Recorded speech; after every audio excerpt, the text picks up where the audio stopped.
네, 득세 4일차 나오신 성도님들을 주님의 이름으로 환영합니다.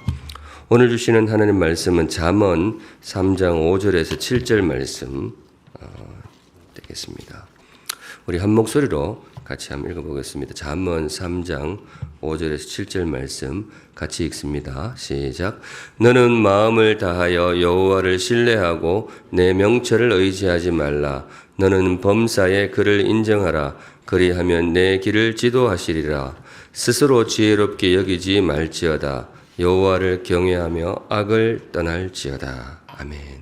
네, 한 목사님 두 번째 날 또 마지막 날인데요. 귀한 말씀 전하실 수 있도록 나오실 때 큰 박수로 환영하도록 하겠습니다. 목사님 나오시겠습니다.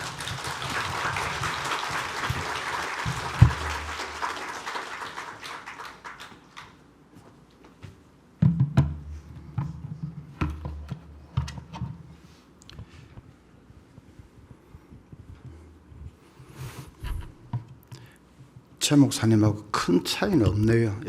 마이크 조금만 내려면 됩니다. 예. 인생을 살아가면서 길을 잃는다는 것은 심각한 일입니다. 제가 신대원 교수로 있을 때 종종 50을 바라보는 늦깎이 학생이 신학교 문을 두드리는 것을 보았습니다. 직장에 적응을 못하고 또 장사하다가 실패하고 이리저리 헤매다가 중년이 되어서야 목사 되겠다고 신학교 문을 두드리는 것입니다.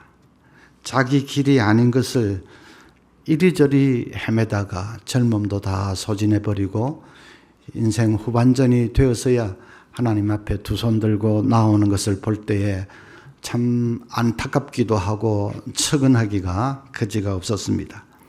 또 가장이 그렇게 헤매면 그 가족들이 당하는 고통이 얼마나 크겠습니까? 그래서 우리는 이 인생의 길에 길 잃고 헤매지 않기 위해서는 무엇보다도 하나님의 인도를 간절히 구해야 합니다. 오늘 말씀에 너는 마음을 다하여 여호와를 신뢰하고 내 명철을 의지하지 말라. 너는 범사에 그를 인정하라. 그리하면 내 길을 지도하시리라.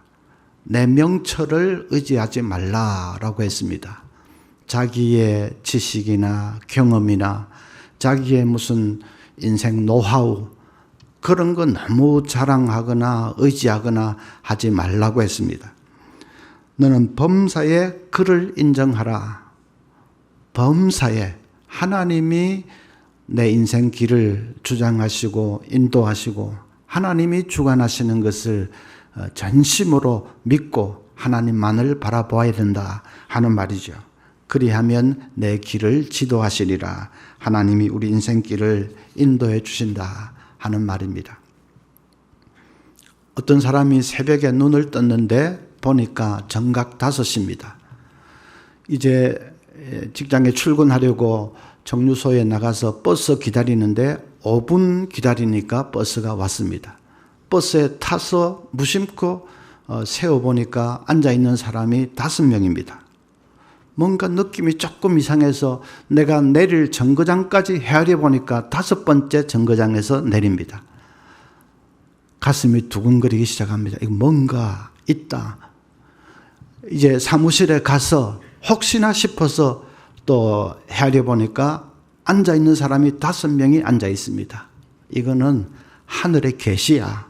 그래서 은행으로 달려가서 예금되어 있는 돈을 다 뽑아가지고 경마장으로 달려가서 5번 말에 전부 다 걸었습니다. 어떻게 됐을까요? 그 말이 5등을 해서 다 날려버렸습니다. 오 했으면 말도 5등 하는 게 맞지. 또 말은 1등 하려고 믿는 거는 그 뭔 믿음입니까? 여러분, 5555는 우연의 일치일 뿐입니다. 그렇지 않습니까? 그건 우연의 일치일 뿐입니다. 그런 것에 인생을 걸면 안 됩니다. 그런데도 집사라고 하면서 어떤 사람은 신문 딱 펴면 오늘의 운세, 그런데 먼저 눈이 가는 사람이 있습니다. 권사라고 하면서 철학관을 들락거리지를 않나 사주팔자 그런데 신경이 잔뜩 쓰이고 그런 것은 잘못되어도 한참 잘못되었습니다. 하나님이 우리를 인도하십니다. 요한복음 14장 16절에 내가 아버지께 구하겠으니 그가 또 다른 보혜사를 너희에게 주사 영원토록 너희와 함께 있게 하리니. 주님은 승천하셔서 하늘로 가시고 대신에 우리에게 보내주신 분이 보혜사 성령님입니다. 성령님, 그분은 영원히 우리 곁을 떠나지 않고 함께 하신다 말씀하십니다. 로마서 8장 14절에 무릇 하나님의 영으로 성령으로 인도함을 받는 사람은 곧 하나님의 아들이라. 보혜사 성령님이 뭐하러 우리에게 오셨느냐? 우리를 인도해 주시기 위해서. 하나님의 영으로 인도함을 받는 사람은 곧 하나님의 아들이라 했습니다. 곧 신령한 사람이라 그렇게 하지 않았습니다. 성령의 인도를 받으며 사는 것은 몇몇 신령한 사람에 국한된 것이 아니고 곧 하나님의 아들이라고 했지 않습니까? 하나님의 자녀라면 누구나 성령 하나님 인도를 받으며 살 수 있다 하는 말씀이지요. 그래서 이 성령 하나님의 인도를 받아서 사는 것은 우리 하나님의 자녀들이 누릴 수 있는 최고의 복이고 최고의 특권입니다. 어제 아침에 염려하지 맙시다. 하나님께서 우리 미래도 다 주관하시고 하나님의 소관에 있으니까 염려할 필요가 없습니다. 말씀드렸습니다. 오늘은 하나님이 다 주관하고 계신데 조금 더 구체적으로 하나님이 우리의 삶을 어떻게 인도하시느냐, 어떻게 인도하시기에 염려할 필요가 없느냐, 그런 것을 한번 생각을 해보려고 합니다. 성령님은 몇 가지 방편을 통해서 우리 삶을 인도하십니다. 첫째는 내적인 감정입니다. 토마스 버나드라는 사람은 일찍부터 선교사로 살고 싶은 그런 꿈이 있었습니다. 때가 되어서 이제 선교 훈련을 받으려고 런던으로 갔습니다. 그런데 런던의 뒷골목에서 갈 데가 없이 노숙하고 있는 아이들을 보았습니다. 그 당시만 해도 이제 그랬습니다. 너무 불쌍해서 그 아이들이 임시로라도 머물 만한 처소를 알아보기 시작했습니다. 그러다가 런던의 빈민가에는 그런 아이들이 헤아릴 수도 없이 많다는 것을 알게 되었습니다. 갈등이 일어납니다. 자기는 빨리 선교 훈련 받고 선교사로 나가야 되는데 이 불쌍한 아이들은 어떻게 합니까? 갈등하다가 당분간은 이 아이들을 먼저 돌보자라고 결심을 했습니다. 그는 아이들 돌볼 재정을 마련하기 위해서 백방으로 뛰어서 그 마련한 돈으로 푸어 칠드런스 하우스, 가난한 아이들의 집을 개설을 했습니다. 그 후에 30년 동안에 많은 이 가난한 아이들의 집을 열었고 그걸 통해서 모두 6만 명의 아이들을 돌볼 수 있었습니다. 참으로 귀한 일을 했지만 선교사로 나가겠다고 하던 자기 꿈은 무산되고 말았습니다. 여러분, 토마스 버나드의 인생을 한번 결산을 해보십시오. 그는 꿈도 이루지 못했으니까 실패한 생을 사는 것입니까? 그게 아니고 그 놀라운 일을 보았습니다. 자기가 키운 아이들 중에 무려 17명이나 선교사가 되어서 복음을 들고 이제 해외로 나간 것입니다. 자기 혼자 선교하는 것보다 훨씬 더 풍성한 열매가 맺혀진 것입니다. 내가 선교사로 나가야 되겠다 하는 것은 자기 생각이고 자기 꿈이고 비전이고 그랬습니다. 그런데 성령님은 더 좋은 길이 있다, 더 놀라운 길이 있다 하시고 토마스 버나드를 이 아이들 돌보는 쪽으로 인도하셔서 17명이나 선교사가 배출되도록 그렇게 하셨습니다. 자, 그렇게 인도하실 때 성령님 어떻게 인도하셨습니까? 이 토마스 버나드가 아이들만 보면 마음이 막 뜨거워지고 견딜 수 없는 그냥 마음의 심령의 불쌍히 여겨지는 그런 마음에 그냥 불이 일어나는 것 같았습니다. 그런 내적인 감정을 통해서 성령님께서 그의 인생을 인도하신 것입니다. 선지자 예레미야도 그랬습니다. 예레미야 20장 9절에 보면 내가 다시는 여호와를 선포하지 아니하며 그의 이름으로 말하지 아니하리라 하면 나의 마음이 불붙는 것 같아서 골수에 사무치니 답답하여 견딜 수 없나이다. 말씀만 생각하면 마음에 불이 있는 것 같았습니다. 말씀 전하지 않겠다 하면 막 답답해서 견딜 수가 없게 되었습니다. 그렇게 해서 이 예레미야를 말씀 전거자로 하나님께서 인도해 주신 것입니다. 그런 어떤 긍정적인 감정만 성령님이 사용하시는 것이 아니고 반대도 마찬가지입니다. 이 철로역정 쓴 존 버년이 그 예인데 그분은 개신교 목사라는 이유로 핍박을 많이 받았고 감옥에 갇혔습니다. 그런데 감옥의 삶이 얼마나 경건하든지 간수들이 다 감동을 받습니다. 간수장도 감동을 받고는 이 존 버년에게 하루 집에 다녀오라고 휴가를 주었습니다. 규칙에도 없는 특별 휴가를 간수장이 자기 마음대로 재량으로 그냥 준 거죠.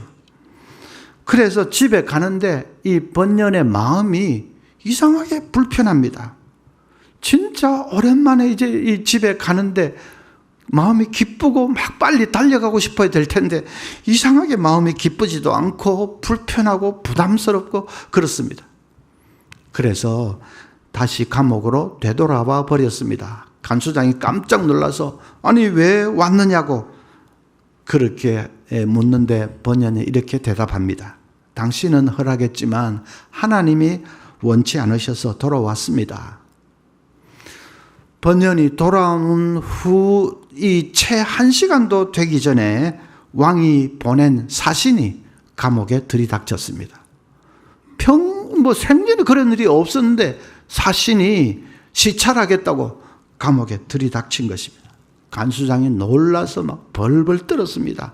만약에 죄수 한 사람이 사라지고 없으면 간수장은 물론이고 죄수도 그렇고 다 목이 달아나는 것입니다.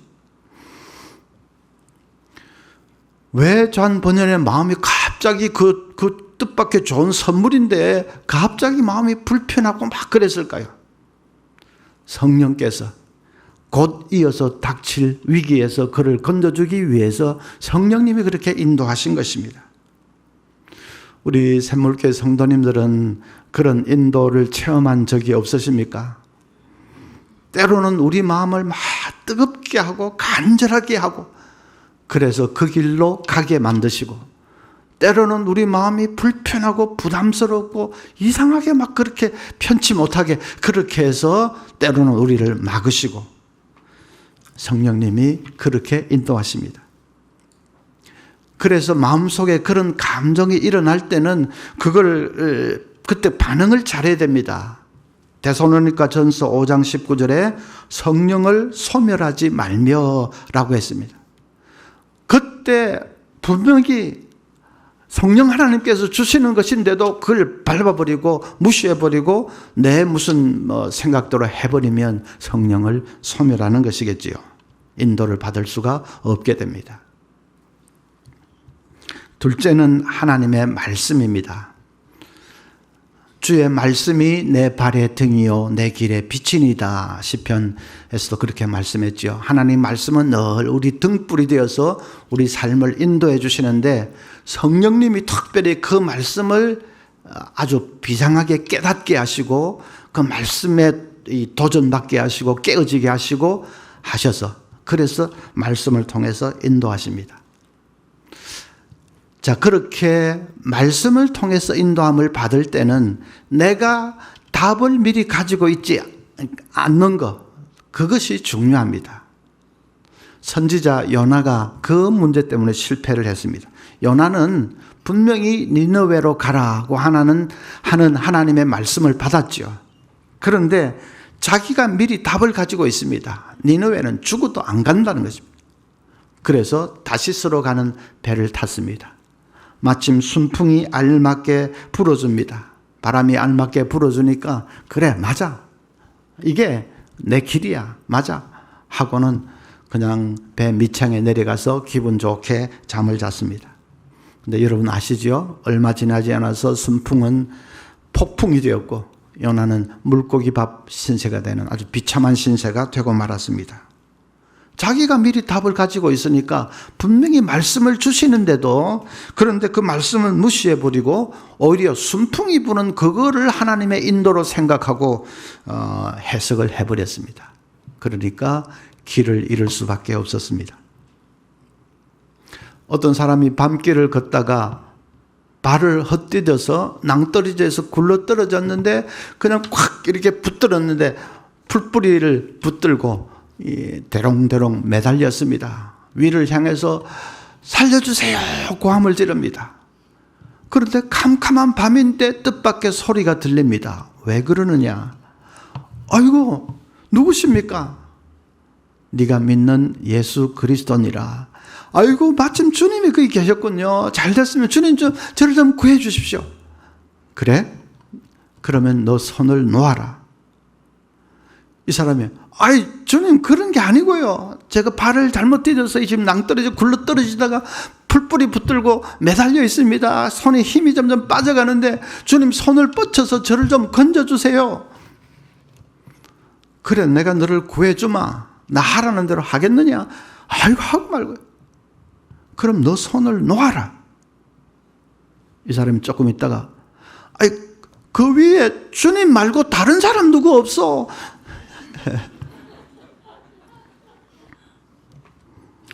우리가 그럴 때가 많습니다. 내가 딱 속으로 답을 가지고 있습니다. 주님 말씀이 그 답하고 일치하면 주님 감사합니다. 할렐루야 인도해 주시니 감사합니다. 주님 말씀이 내 답하고 일치하지 않으면 그때부터는 주님 말고 다른 사람 누구 없어. 그러면 안 되죠. 말씀으로 점을 쳐서도 안 됩니다. 이사를 가야 되겠는데 어디로 가야 할까? 하나님 뜻을 한번 찾아보자. 성경을 펴서 딱 보는데 한 구절이 눈에 쏙 들어왔습니다. 산들아 너희 머리를 들지어다. 아 그렇지 남한산성 곁으로 가자.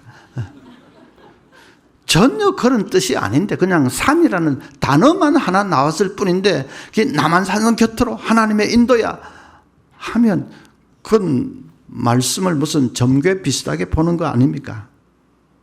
어떤 사람이 마음이 너무 괴로워서 도대체 어떻게 해야 되는지 하나님 말씀을 보자 하고는 펴가지고 손가락으로 아무데나 딱 짚었는데 마태복음 27장 5절입니다. 스스로 목매어 죽은지라.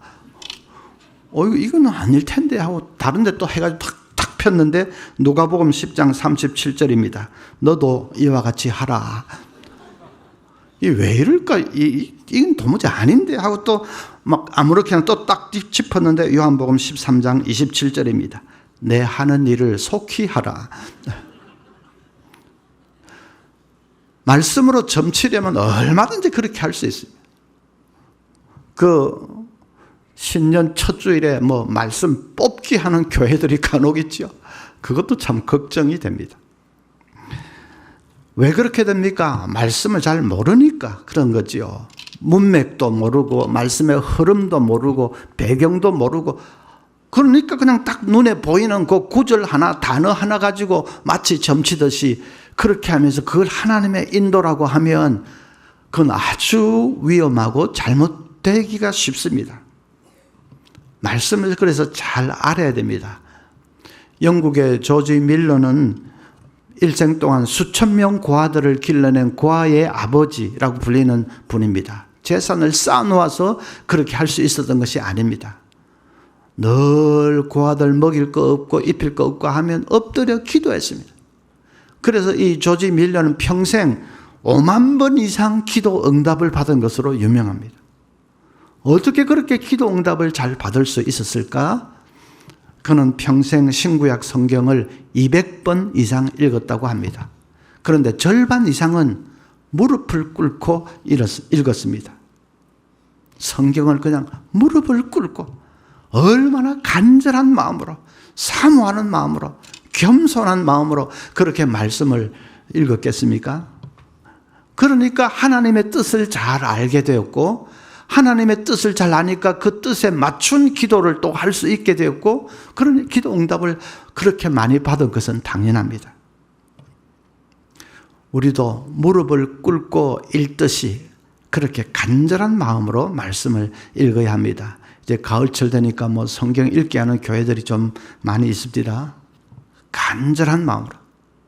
그리고 읽을 때는 조금 소리를 내어서 음독을 하는 것이 좋습니다. 그냥 눈으로 속으로만 읽는 묵독보다는 하나님이 세상을 이처럼 사랑하사 독생자를 주셨으니 조금 이렇게 흔들면서 음독을 하는 것이 좋습니다.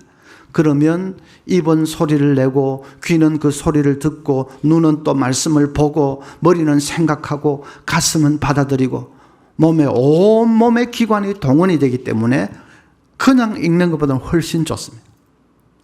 그리고 또 그 탁 부딪혀오는 구절은 묵상을 하는 것입니다. 자기에게 적용시켜 보면서 하나님이 이 구절로 지금 나에게 뭐라고 깨우쳐 주시는지 묵상을 하고, 그리고 진짜 중요한 구절은 암송을 해버려야 됩니다. 암송. 그렇게 음독하고 묵상하고 암송하고 무릎을 꿇고 있듯이 한번 그렇게 하면, 매일 30분 이상씩 그렇게 하면 속에서 말씀이 철철 흘러 넘치게 됩니다. 전에 우연히 이렇게 TV를 보니까 이 김용옥 씨가 나와가지고 막 뭐 열변을 토하는데, 고전이 중요하다, 고전의 중요성을 막 강조를 하면서, 여러분 대가리를 고전에 쳐박아서 대가리가 장아찌가 되게 해야 돼요. 그분 목소리가 앵앵앵 좀 그렇지 않습니까? 여러분 대가리를 고전에 쳐박아서 뭐 대가리가 장아찌가 되게 하라고. 대가리가 이 고전에 쩔어서 장아찌가 될 필요는 없고, 말씀 음독하고 묵상하고 암송하면서 말씀에 푹 젖어서 우리 이 머리와 우리 마음이 정말 말씀에 쩔은 장아찌처럼 될 수만 있다면, 그러면 이제 그 말씀을 통해서 성령님은 우리를 풍성하게 인도해 주십니다. 미국 오클라호마주에서 끔찍한 사건 하나가 일어났습니다. 펫세릭이라고 하는 약간 정신질환을 앓은 적이 있는 이 우체부 직원이 갑자기 발작을 해서 총으로 14명을 쏘아 죽이고 6명에게는 중상을 입혔습니다. 그리고 제일 마지막에 자기도 그냥 총을 쏴서 자살을 해버렸습니다. 그런데 그 비극의 와중에 마이클 비글러라는 사람이 아주 극적으로 목숨을 건졌습니다. 마이클 비글러는 40대의 이 우편 거기 직원인데, 이분은 20대 때, 청년 시절 20대 때 은혜를 받고 그때부터 아침마다 말씀을 묵상했습니다. 매일 아침 1시간을 기도와 말씀으로 무장을 하고 하루를 시작하는 것, 그걸 20년 이상 한 분입니다. 사고가 나던 날 아침에 하나님이 주신 말씀은 시편 91편 2절부터였습니다. 나는 여호와를 향하여 말하기를 그는 나의 피난처요 나의 요새요 내가 의뢰하는 하나님이라 하리니 이는 그가 너를 새 사냥꾼의 올무에서와 심한 전염병에서 건지실 것이미로다. 그 말씀을 묵상하고 힘을 얻고 이제 출근을 해서 일을 하고 있는데 어디서 따당 소리가 납니다. 이게 무슨 소린가 하고 두리번거리고 있는데 또 따당 총소리가 나면서 옆에 사람이 픽 쓰러집니다. 놀라서 출구종을 해서 도망을 치는데 뭐 뜨거운 것이 어깨를 딱 치는 걸 느끼면서 그 자리에 쓰러졌습니다. 그런데 그 순간에 아침에 묵상하고 암송하고 했던 그 말씀이 진짜로 샘물처럼 솟아나기 시작합니다. 그는 나의 피난처요 나의 요새요 그가 너를 새 사냥꾼의 올무에서 건지시리라. 그가 너를 건지시리라. 건지시리라. 건지시리라. 말씀이 샘처럼 솟아났습니다. 꼭 말씀이 우리 아이들 뭐 그 만화 같은 거 보면 보호막 하는 말씀이 보호막처럼 자기를 다 에워싸고 있는 듯한 느낌이 듭니다. 그러니까 마음이 평안해졌습니다. 범인이 총을 겨누고서 이렇게 쓰러진 사람 쪽으로 이렇게 자기 쪽으로 다가오는 것이 곁눈 여러분 보입니다. 속에서 한 음성이 들려왔습니다. 죽은 체하고 꼼짝 말고 있으라. 그래서 정말 죽은 체하고 꼼짝 않고 있었습니다. 범인이 총구를 겨누고 이 사람 죽은 살피고 있는데도 어떻게 마음이 그렇게 평안하고 차분하고 그럴 수 있는지. 조금 있다가 다른 데로 뚜벅뚜벅 걸어가는 소리가 들리고 총소리 몇 번 더 나고 그리고 모든 것이 끝났습니다. 어떻게 그렇게 담대하고 차분하고 그럴 수가 있었지요? 말씀이 그를 살린 것입니다. 시편 107편 20절 그가 그의 말씀을 보내어 그들을 고치시고 위험한 지경에서 건지시는도다. 우리가 위기를 만날 때 하나님은 군대를 보내는 것도 아니고 하나님은 경찰을 보내서 지켜주시는 것도 아니고 뭐라고 했습니까? 말씀을 보내어 우리를 지키시고 위험에서 건져주신다. 그래서 여러분 일단 말씀을 많이 아셔야 되죠. 음독하고 묵상하고 암송하고 하면서 말씀에 푹 절어서 이게 뭐가 돼야 된다? 장아찌가 돼. 푹 절어서. 그러면 성령 하나님께서 그 말씀이 샘솟듯 솟아나게 하셔서 때로는 위기에서 건져주시고 때로는 이 길을 가야 할지 저 길을 가야 할지 정말 이 기로에서 헤맬 때 말씀을 통해서 다 깨달음 주시고 확신도 주시고 말씀으로 우리를 인도해 주십니다. 이제 세 번째로는 직접적인 음성입니다. 미국의 서밋 처치라는 아주 대형 교회가 있는데 목사님이 J.D. 그리어 목사님인데 그 목사님이 자기 학창시절 일을 간증을 했습니다. 고등학교 2학년 때 한 번은 친구들 몇 명하고 어울려서 토요일 오후에 스키 리조트에 놀러 갔습니다. 밤 늦도록 놀고 그리고는 이제 밤 한밤중에 차를 몰아서 주일 아침 예배에 늦으면 안 되니까 밤새 차를 몰아서 돌아옵니다. 그런데 운전을 맡은 이 친구가 100km 자동 주행 그게 맞춰놓고 졸음 운전을 하다가 차 그만 이 계곡에 7m 아래 계곡으로 굴러버렸습니다. 차는 박살이 났는데 몇 사람 친구들이 이렇게 기어 나오는데 보니까 긁히고 한 거 외에는 크게 다친 데가 없습니다. 어떻게 이렇게 멀쩡하지 싶어서 이렇게 올라가서 길가에 나가보니까 길 옆에 매트리스가 놓여져 있는데 차가 그 매트리스를 들이박으면서 속도가 확 준 것입니다. 그게 아니고 바로 가드레일 들이박았으면 7m가 아니라 더 깊은 데로 굴러떨어져서 중상 아니면 전부 사망했을지도 모릅니다. 하필 누가 그 매트리스를 길가에 놔놨는지 또 차가 하필 거기를 어떻게 쳤는지 집에 돌아와서 엄마에게 그 얘기를 했습니다. 엄마가 그냥 가슴을 쓸어내리면서 엄마가 근데 그게 몇 시에 일어났지?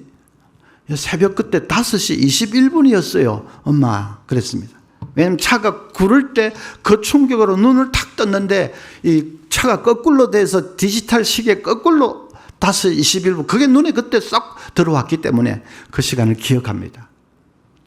5시 21분이라고 하니까 엄마가 그냥 흥분해가지고 하나님 감사합니다. 감사합니다를 연발합니다. 그날 새벽 5시에 성령의 음성을 들었다는 것입니다. 주일날 새벽에는 새벽기도도 없고 하니까 일어나지 않는데 근데 일어나라 아들을 위해서 기도하라 하는 음성이 생생하게 들려왔다면 벌떡 일어나서 30분 이상을 기도했는데 사고 5시 21분에 났구나. 엄마와 아들이 생명을 죽음에서 건져주신 분이 하나님이신 것을 깨닫고 그냥 얼마나 그날 아침에 감격하고 감사했는지요. 어떤 분은 속에서 성령의 음성이 들려온다 하는데 그건 자기 마음의 소리 아닙니까? 자기 마음의 소리와 성령의 음성을 어떻게 구별합니까? 자기 마음의 소리는 자기 자신의 의식 수준을 벗어나지 못합니다. 마음의 소리라는 것은 결국 나에게서 나오는 것이니까 나의 생각, 나의 성향, 나의 무슨 기호, 나의 생각 그런 것을 크게 벗어나지 못합니다. 그러니까 내 마음의 소리는 내가 얼마든지 예상할 수 있는 소리입니다. 뭐 마음에서 yes 하든지 no 하든지 뭐 어떻게 하든지 간에 그건 내가 예상할 수 있는 답입니다. 그런데 성령님의 음성은 전혀 다릅니다. 내가 예상하지 못한 소리일 때가 많습니다. 성령님은 나와는 다른 존재니까 내가 생각하지 못하는 의외의 것을 말씀하실 때가 많지요. 사도행전에 보면 사마리아 성에서 전도하던 빌립에게 성령의 음성이 들려오는데 뜬금없이 일어나서 광야로 가라 그랬습니다. 내 마음의 소리 같으면 그런 것을 생각해낼 수가 없지요. 지금 사마리아 성에서 전도 열심히 하고 있고 열매도 많고 예수 믿는 사람 막 생겨나고 하고 있으니까 더 열심히 이제 해야 될 것 같은데 이상하게 일어나서 그거 다 내려놓고 일어나서 광야로 가라. 성령의 음성이었습니다. 또 성령의 음성은 권위가 있습니다. 음성 자체에 항거하기 어려운 어떤 그 무게감이 있고 권위가 있습니다. 마태복음 7장 29절에 이는 그 가르치시는 것이 권위 있는 자와 같고 그들의 서기관들과 같지 아니함이리라. 예수님의 가르침에는 인간의 가르침하고는 다른 뭔가 특별한 권위가 있었다는 것입니다. 듣는 사람들이 심지어는 반대하는 사람들마저도 그 권위를 느낄 수가 있었습니다. 성령의 음성도 마찬가지 그 속에 권위가 있습니다. 내 마음의 소리는 자꾸 보면 나를 설득하려고 할 때도 있고 때로는 나와 다투려고 할 때도 있고 그러지요. 그런데 성령의 음성은 나를 설득하려고도 하지 않고 다투려고도 하지 않습니다. 그저 들려오기만 합니다. 그런데 항거하기 어려운 권위가 있습니다. 영적으로 조금만 깨어있는 사람이라면 그것이 성령의 음성이라는 것을 알 수 있도록. 로버트 맥팔레이는 LA 지역에서는 알만한 사람은 다 아는 그런 아주 좀 유명한 사업가입니다. 한 번은 그가 가까운 친구를 도와주려고 회사를 하나 맡았는데 그게 잘못되었습니다. 아무리 자금을 투입을 해도 회사가 소생할 기미가 보이지를 않습니다. 실패와 좌절을 되풀이하면서 그는 파산에 대한 두려움에 사로잡혔습니다. 엄청난 스트레스가 엄습해 옵니다. 어느 날은 아침에 이제 출근하려고 차에 올랐는데 갑자기 이대로 막 어디론가 아무도 알지 못하는 곳으로 영원히 사라져버리고 싶다 하는 충동이 확 일어났습니다.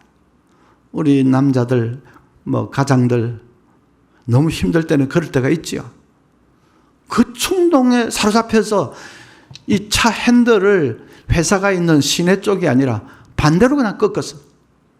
그냥 무작정 달립니다. 머리는 탁 그냥 하얀 것 같고 아무 생각이 없어요. 한참을 달리는데 갑자기 한 음성이 들려왔습니다. 차를 길가에 세워라. 얼마나 분명하든지 차창에 글자를 새겨놓은 거야. 차를 길가에 세워라. 딱 새겨놓은 것 같습니다.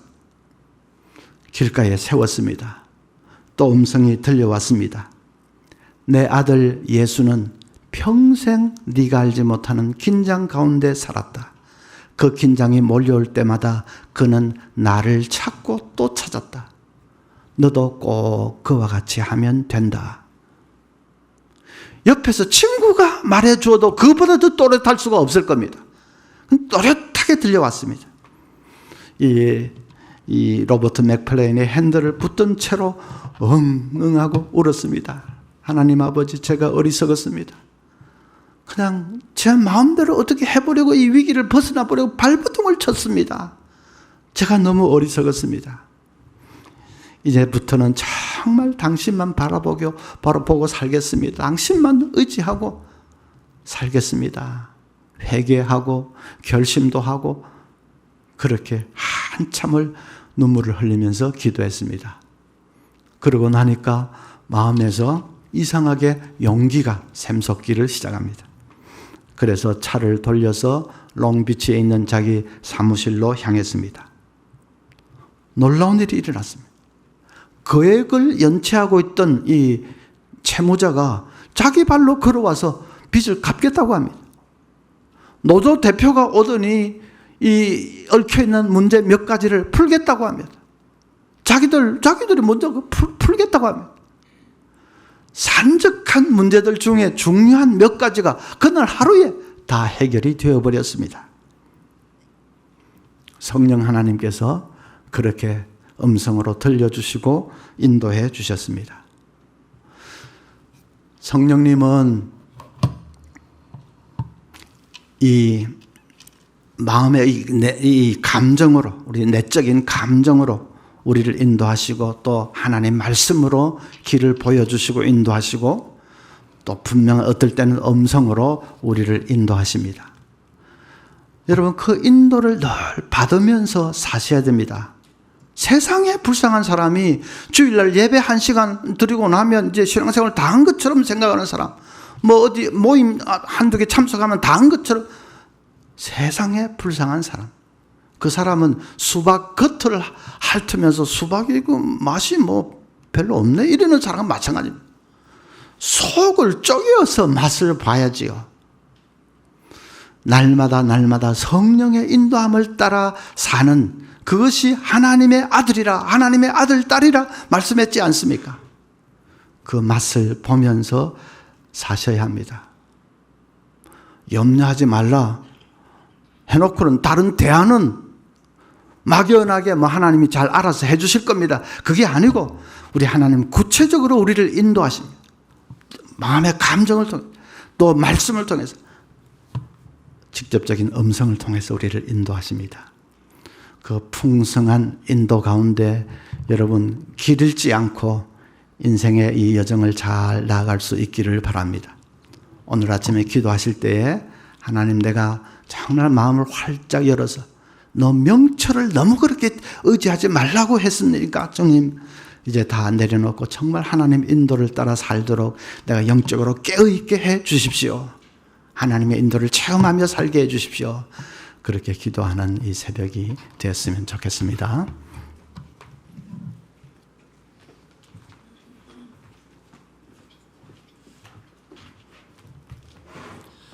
네, 귀한 말씀 전해주신 우리 목사님께 감사의 박수 한번 보내도록 하겠습니다. 네.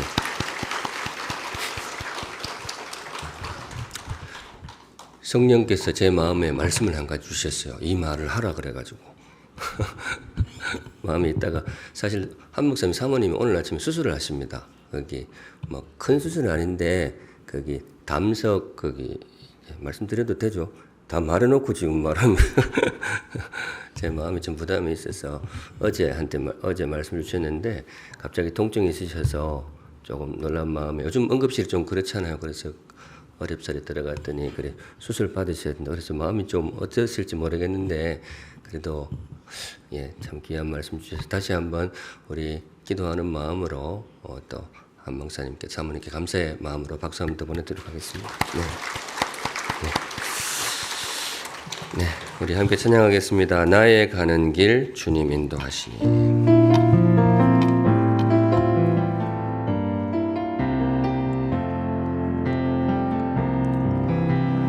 나의 가는 길 주님 인도하시니 그는 보이지 않아도 날 위해 일하시네. 주 나의 인도자 항상 함께 하시네. 사랑과 힘 베푸시며 인도하시네. 인도하시네.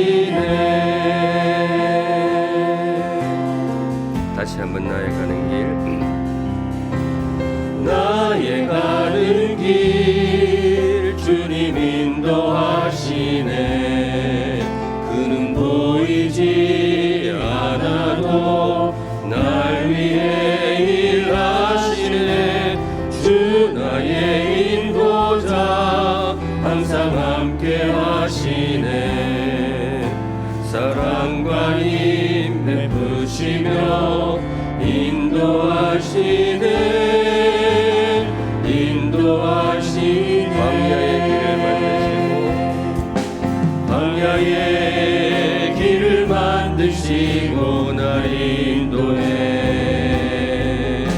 사막의 강 만드신 것 보라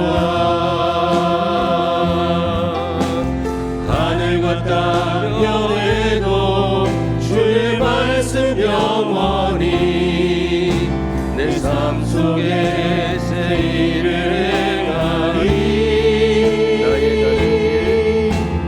나의 가는 길 주님 인도하시네 그는 보이지 않아도 날 위해 일하시네 주 나의 인도자 항상 함께 하시네 사랑과 힘 베푸시며 인도하시네 광야의 길을 만드시고 광야의 길을 만드시고 날 인도해 사막의 강 만드신 것 보라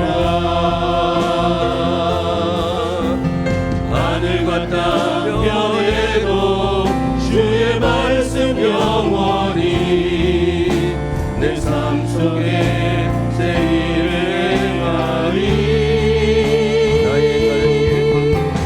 나의 가는 길 주님 인도하시네 그는 보이지 않아도 날 위해 일하시네 주 나의 인도자 항상 함께 하시네 사랑과 힘 베푸시며